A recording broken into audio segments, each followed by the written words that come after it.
they've strained their Yamaha engine, and it's significant that it's a Yamaha-engined outfit leading and second and third. I say significant because up to this race, Mick Barton has been using a Suzuki engine. He decided to return to a Yamaha, and it certainly seems to be paying dividends. Colossal crowd at Silverstone today. Ideal racing conditions. You can see from the shadows of the machines on the track that the sun is really shining, the tarmac is hot, the tyres are even hotter, they're getting maximum grip, and my goodness, they need it. Stryer, Biland.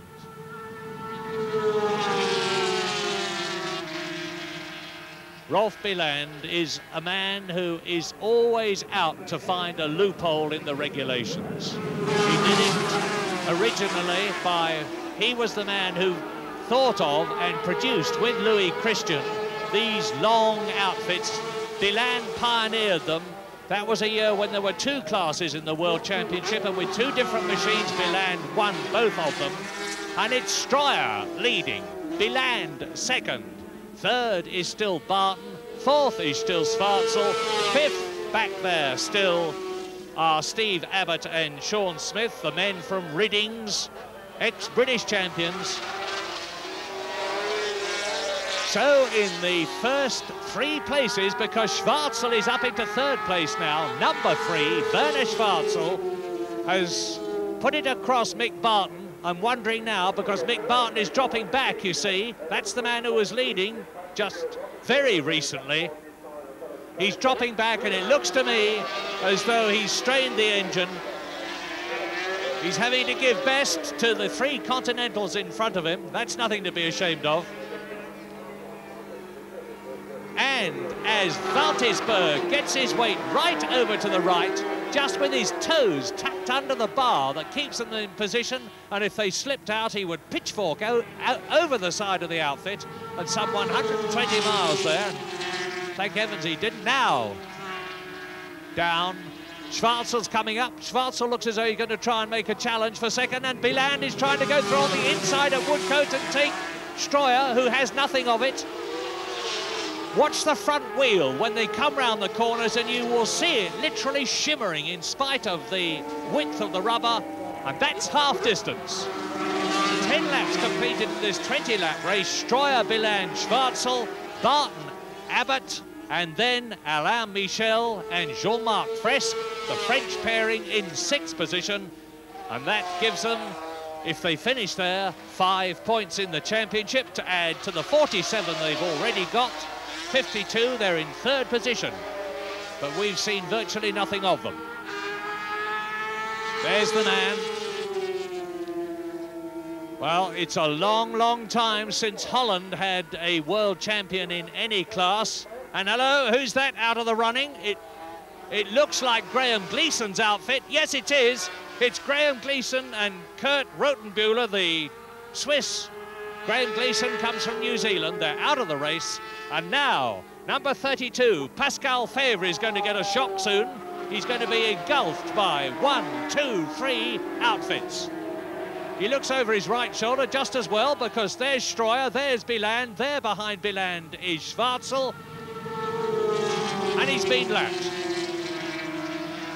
Very depressing, of course, when you think you're going like stink, and all of a sudden 3 riders come past you as though you're standing still, and you realise that you are now nearly 3 miles behind them in half distance. Let's just enjoy this. Biland, Schwarzel in 3rd position, and Stryer sandwiched between them. Now they're down to Beckett's 3rd gear. 11,500 RPM. They change up as they exit Beckett's towards Chapel, 4th gear, 5th gear. Down the hanger straight, up into top and 6th gear, that is, building up the revs to 140 miles an hour as they come into Stowe.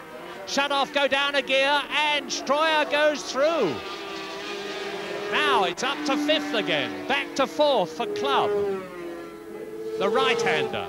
Number 7 there is Frank Rathel and Phil Spendlove. They come from Preston. They've got a Yamaha outfit. They too are going to be lapped as the leaders go in 4th gear round Club.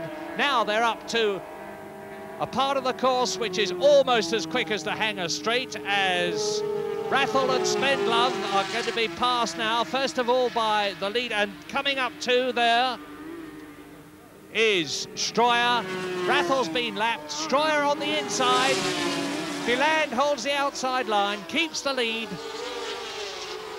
And as they come up to the midfield men now at rather over half distance, 12 out of 20 laps, it's conceivable that there might be some unintentional balking, and so close is the battle for 1st, 2nd and 3rd places that it could completely change things. It does. Stroyer sees his opportunity, nips through the gap, laps the tail ender into the lead. Schwarzel has closed right up on Rolf Biland. So it's a Dutchman leading, a Swiss in 2nd place, a West German in 3rd position. Barton has largely disappeared from the picture now, and the British Grand Prix of 1984 here at Silverstone on this glorious day is between these 3 men, and I wonder if Schwarzel is going to tire. As I said earlier on, he doesn't like Silverstone, not that he's showing any sign of it at the moment. It's still, as they heel over to the right, and the rider, of course, can hardly move. He's got both knees on fiberglass troughs with his legs stretched out behind him, his right foot operating the gear shift pedal, his left foot operating the brake.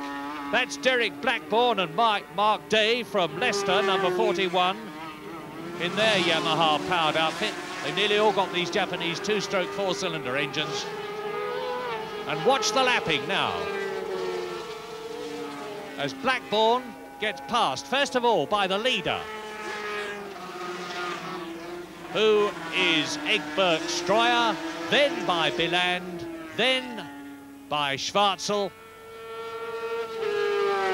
And look at the rider's eyes when we get close in on them, and you'll see that they're focusing way ahead, because you've got to look right through the corner you're approaching to get the line right for the next one. And sure enough, Blackburn's now been lapped by the first 2. There's Schwarzel, he's going to go past him. He, like Biland, Schwarzel, as he comes out and laps Blackburn, is sponsored by Mike Krauser.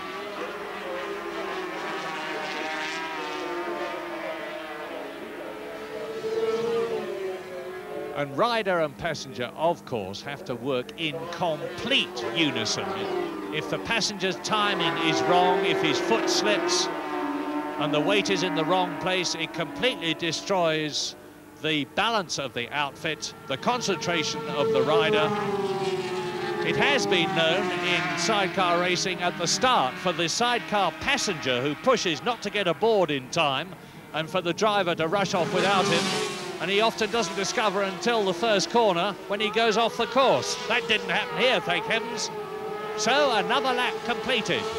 Stroyer leads, Biland second, and now what was a 5-outfit race looks like finishing as a 2-outfit race between the 2 top men of sidecar racing of 1984. The World Championship leader, number 2, Egbert Stroyer, with Bernie Schneiders, and someone off. It looks to me as though someone's off at Stowe. The man, it's Marcus Egloff and his brother Urs Egloff who've gone off, and it looks to me, thank heavens, as though they're perfectly all right. Now they've got to get the outfit out of the way because the leaders are approaching, coming down Hanger. You see the yellow flags waving in the background. That means look out for danger, and here are the leaders. It's Stroyer leading. A round of applause from the crowd in the background, which you probably hear at the marshals very quickly writing that outfit and getting it off the course. And there are the first 3, the first 2 absolutely together, and then about half a dozen lengths behind them, a bit more now, Werner Schwarzel. Well, what about the tactics? Is Rolf Biland playing a waiting game? Is he watching where Stroyer breaks, watching where Stroyer changes gear, watching Valtisberg changing position? Because they're a very experienced pair. And it could well be that Biland and Valtisberg are just playing a tactical game now, watching Stroyer and Schneiders choosing their moment, probably on the last lap, to go through, conceivably even on braking at the last corner of all, Woodcote, to win. Well, there's possibly the answer, because they're through into the lead. Again goes Rolf Biland, but he's run wide, and Stroyer immediately retakes the lead. Now they are absolutely on 10/10, these two, no doubt about it at all. Because Biland challenged there, he challenged and succeeded, he went through, he took the lead, only to run wide because he was going too quick. His outfit understeered wide, and through on the inside went the man who's leading again, Egbert Stroyer, on his way at the moment to winning his third British Grand Prix in 3 years. And after today, there is only one World Championship event left in the sidecar class this year. It's the Swedish Grand Prix. And if Stroyer wins, he would go into that with 67 points. Under the bridge, Biland takes Stroyer again. That could be a rehearsal. That could be a rehearsal. I wouldn't be at all surprised now to see Biland lose the lead again to Stroyer, and even be content to do so, because he's now decided, obviously, that he can get through at Woodcote. But by the same token, Stroyer will be expecting the new race leader, Rolf Biland, to do just that on the last corner, and will be ready to slam the door in his face. Well, just imagine this. Over 120 horsepower from each of those four-cylinder, two-stroke engines. And now Biland is definitely edging away. Biland. Stroyer. And it's definitely between these two. I think Werner Schwarzel has decided to settle for third place and 10 points. After all, he's second in the championship at the present moment, is Werner Schwarzel. The championship leader at the moment, of course, Stroyer. Schwarzel is in second place. Michel, who's down in sixth place in the race, is third in the championship. And Rolf Biland, number one there, who is leading, is fourth in the championship.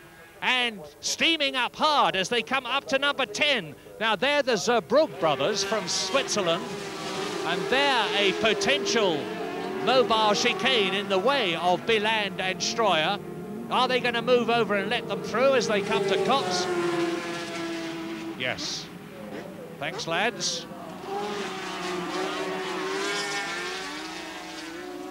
Oh, Valtisberg looking like a tailor's dummy slung over the back of Biland's machine. Springs into life, puts his weight over to the left. Now he'll get over to the right. Watch him get up and move across. See Valtisberg do the same thing.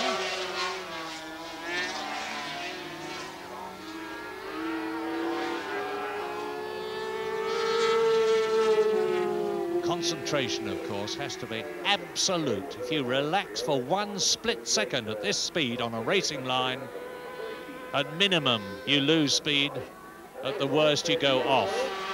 And at these speeds, that doesn't bear thinking about. Biland leads, Stroyer second. Coming up to the closing stages of the race, Werner Schwarzel is dropping back in fourth position. Coming up now, Alain Michel is coming up through the field. He's improving his position. And Derek Jones and Brian Ayres, the British pair, as we watch the leaders, are doing well. They are up to sixth position and gaining. The Japanese rider, Matsuo Kamano, is up to seventh place behind Jones and Ayres, but the leaders go under the bridge into Woodcote.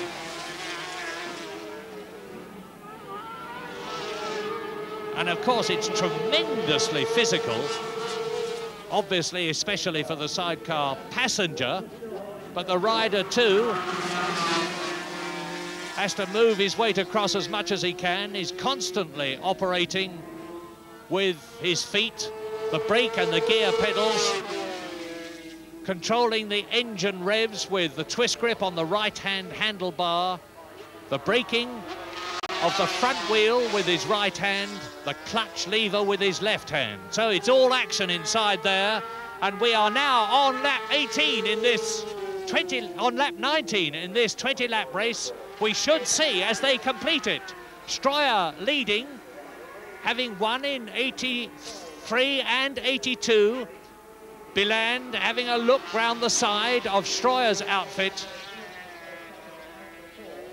It's not exactly a grudge match between these two, because in fact they got on well together, but it's tremendously important to both of them, and Biland goes through for about half a machine's length of the track. Then Stroyer fights back. It's side by side on lap 19 now. There should be a board going out at the end of this lap to indicate that they're starting their 20th and last lap. They're coming now up from Abbey towards the bridge into Woodcote. Stroyer leads, Biland second, past the chicane, which you don't take in the sidecar racing. Out goes the board. They're on their last lap now. Stroyer leads Biland, and for academic interest, Schwarzel is second, Michel is third. Jones, Derek Jones, the British rider with Brian as his passenger, is in 5th position, and Kumano, the Japanese rider with his Swiss passenger, is in 6th place. But who's going to win? Now, was Rolf Biland playing possum all the time? Has he got anything in reserve?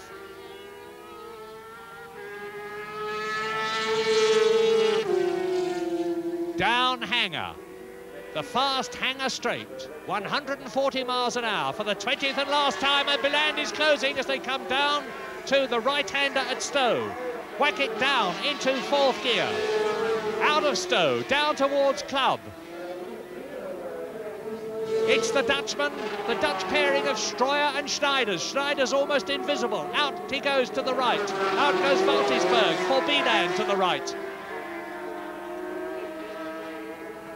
And as they come up to the 130-mile-an-hour Abbey corner, this race is probably going to be decided at the very last corner. They're coming up to Woodcote now, the last corner on the last lap, with in front of them Hein van Drie, the Dutch rider, who's far enough ahead not to balk them. It looks as though it's going to be Stroyer's race. Biland is right up with them across the line, and it's Stroyer wins. Biland second. An absolutely superb race, and for the 3rd year in succession, Stroyer has won, and Biland looks as though he's going to lose that World Championship. Schwarzel in 3rd position, Alain Michel in 4th place, Derek Jones in 5th position, and Matsuo Kumano, the Japanese rider, in 6th position. So, 15 very well-earned points for Egbert Stroyer. He's now won in Austria, he's won in West Germany. He goes through now with 1 round to go in Sweden with 67 points, leading Werner Schwarzel in the World Championship, who has 60 points. Alain Michel, 3rd in the World Championship with 55 points. And Schneiders gives Valtisberg the thumbs up. And you can see that there's a lot of friendship between these two. And we won't be seeing a sidecar race like that again for a long time, I'm sure. A superb victory then for Egbert Stroyer and Kurt Valtisberg. There you see confirmation of the final positions, and what exciting stuff that really is. Stroyer and Schneiders win it from last year's world champions, Biland and Valtisberg. And since that race, the Swedish Grand Prix has taken place, and Stroyer and Schneiders finished 4th, but it was enough to clinch the World Championship for them, as you see there, with 75 points. Biland and Valtisberg, as I say, last year's champions, could only finish 4th this time, and the best placed British pairing, Derek Jones and Brian Ayres, in 5th.